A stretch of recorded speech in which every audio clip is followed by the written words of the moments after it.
Draw with shape. Choose the pencil tool. Set mode to Create Regular Bezier Path.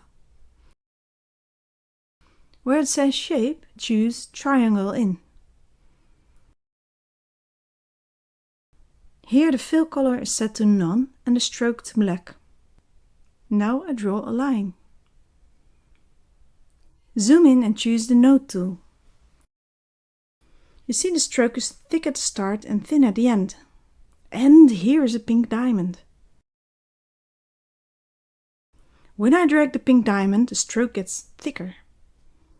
This is a path effect or live path effect. Open the dialog path, Path Effects. Here you see the applied effect and it's called Power Stroke. You can also see that if you just select it with the selection tool and look at the status bar. This is an effect that lies over the path. I can switch it off. Now you see the original path. And now I switch it back on. With the pink diamond I can change the effect. If I do Ctrl and click on the diamond, it creates a second diamond on top of it. I drag it and this changes the stroke. Let's do it again. Start cap. This changes the beginning of the path. And of course, end cap is the shape of the end of the path. Let's choose pencil and triangle out and draw a line. This adds the same effect but the other way around. Power stroke. If I click in the Path Effects dialog on this button, the effect is deleted and it becomes an ordinary stroke. In the next exercise file there are many shapes to work with. First draw with the shape ellipse. Now reopen Path Effects dialog. It shows a new path effect, Pattern Along Path. This means that you drew with a circle, which is the shape of your brush. Where is this circle? Choose Pattern Source, the first button. Edit on Canvas, and now search for it. This is often on the left top of the page. If I drag a node, the shape of the stroke changes.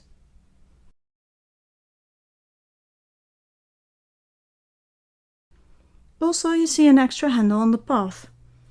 Dragging that changes the thickness of the stroke. This was drawing with an ellipse. There is also an option Shape from Clipboard. To use that, you first have to copy a shape to your clipboard. Select one brush and do right-click, Copy. Now it is on your clipboard. If you use pencil, Shape from Clipboard, you draw with that path. It has become your brush.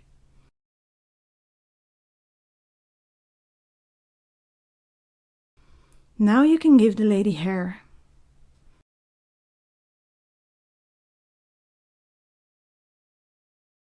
Make the stroke wider or thinner. Edit the path.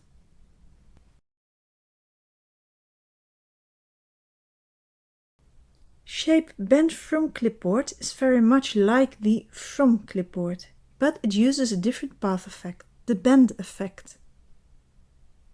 With this option you can also use a group of paths.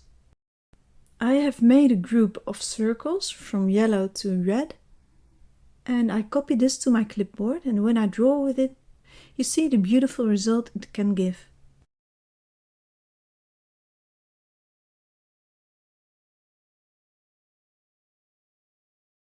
For some reason you cannot edit this path with the Node tool.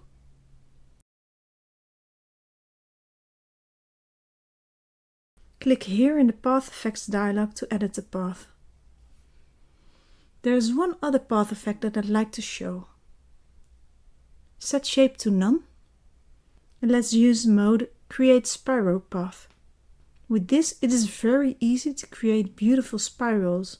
This is not because I am so very skilled at drawing. No, it is also a path effect, a spiral spline. Switch to the Node tool and make sure this button is pressed. Now you see both the original path and the effect, which makes it into a fantastic swirl.